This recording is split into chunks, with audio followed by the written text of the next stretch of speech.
In order to understand Labour policy, we first need to understand that Britain is in sharp economic decline, and that's happened over quite a small period. Only as far back as 1900, Britain was still the empire on which the sun never set. We were an economic powerhouse, and our GDP was ranked #1 in the world. So that meant that we could build up wealth which later on paid for all of our public services. The problem is that we're now broke, but we still want to have all of those public services. Britain, if it was an American state, would be ranked last behind Mississippi in terms of its GDP. And it's often cited that Britain is in fact a poor country attached to a rich city, London. So if you're the Labour Party and you are a progressive government and your policy is all about supporting public services, what do you do in a situation like this? Well, what they tried to do in their budget in autumn was to put the cart before the horse and fund everything up front through tax rises and spending. £40 billion of tax rises and £30 billion of additional borrowing every year to plug all of these gaps, including £25 billion for the NHS. Now, what Rachel Reeves did in the autumn budget was to fiddle the numbers a bit. She changed the fiscal rules in order to be able to borrow more, and that has had two consequences. Number one, borrowing costs are now over £100 billion a year, accounting for nearly 10% of total spending across the entire country, which is unsustainable. Second of all, it's led to less growth. Most economists agree that lower taxes is better for growth, but that's a long-term strategy. It takes pain now in order to grow the country later, whereas funding everything now is a short-term strategy. And this is beginning to hit Labour in the face, because the OBR has cut the growth prospects for the Britain in 2025 in half, from a measly 2% to a very meagre 1%. Inflation is also expected to rise to 3.2% now, conservatively. And what that has meant is that the books are no longer balanced. Rachel Reeves has to find £14 billion from somewhere. Now let's talk about the spring statement. But it's not all Labour's fault. The Americans have gone into isolationism and pulled back from Ukraine to some extent, leaving the Europeans to step up and fight the Russians alone. As a result, Britain will now increase spending on defence to 2.5% of GDP. And it's not Labour's fault either that for a long time European countries underfunded their armies, hoping that America would step in if anything goes wrong. Now, when Rachel Reeves stood up to deliver her statement, rather confidently in my opinion, given the backdrop, she had to find £14 billion of cuts to balance the books. But even if they managed to do that, it doesn't mean the assumptions won't be wrong and they'll have to find further cuts somewhere down the line, which is why we'll talk about the autumn budget later on. The first thing to look at is the military, where 2.5% will provide largely equipment, because 90% of that money is going on equipment because we don't have anything left.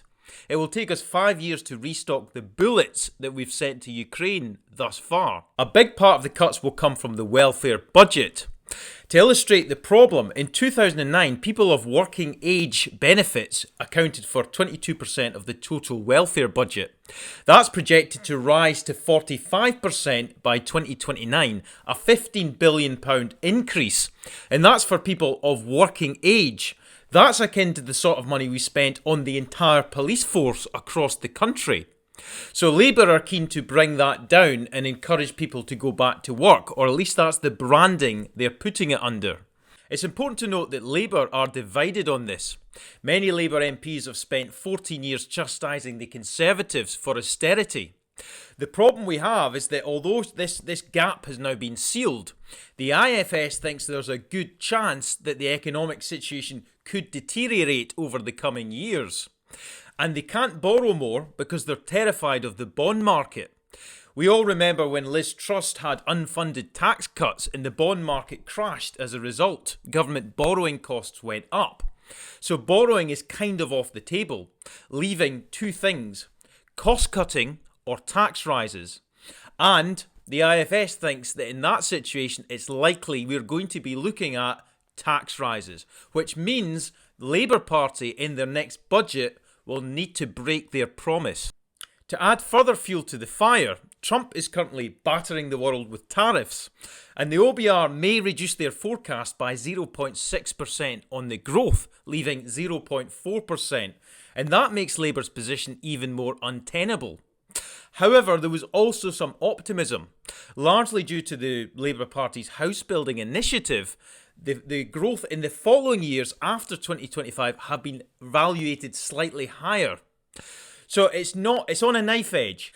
So let's assume the economics don't hold up, because in that situation, we really are looking at austerity or tax rises or both. Now, austerity, it's hard to argue we're not already there. In the budget, we saw the cuts to welfare. We also saw the foreign aid budget cut to 0.3% of GDP. There was also a fund put together for cutting costs across government. Many Labour MPs think this is austerity as well. So that could be very much back on the table. And when it comes to tax rises, what would be more palatable for the government is to freeze the thresholds for a longer period. They've already been frozen to 2030, meaning that as incomes rise generally, they are paying more tax. It's fiscal drag. They're dragged into more tax. It's more politically palatable. But if that's not enough to fill the gaps, then we'll be looking at proper tax rises. And this is a death spiral, because it means that taxes are going up, growth will continue to go down. There's already worrying signs that the tax rises from the last budget has caused job redundancies, and employers are already changing the way they operate, putting up prices. So you don't want to get into a death spiral. The second big change perhaps on the horizon are changes to the ISA rules. Currently, you can put £20,000 into an ISA, either cash or stocks and shares. The rumour in some of the consultation paperwork that came alongside the spring statement suggested that they are looking at cutting the cash ISA allowance. That is to encourage more people to invest, and by investing, that helps the economy. But there's no suggestion that the £20,000 stocks and shares ISA allowance will be cut. However, the ISA allowance has been frozen since 2017. Had it gone up with the times, had it moved with the times, the ISA allowance would now be £26,000. And it's suggested that that ISA allowance is now frozen until 2029. The other thing they could do is a wealth tax. A YouGov poll shows that 78% of the population, a huge majority, are in favour of a 1% wealth tax on wealth above £10 million. It's unlikely to happen. First of all, it tends not to work, historically, and it's quite complicated to introduce. And what the government need to think about is how much they will actually generate.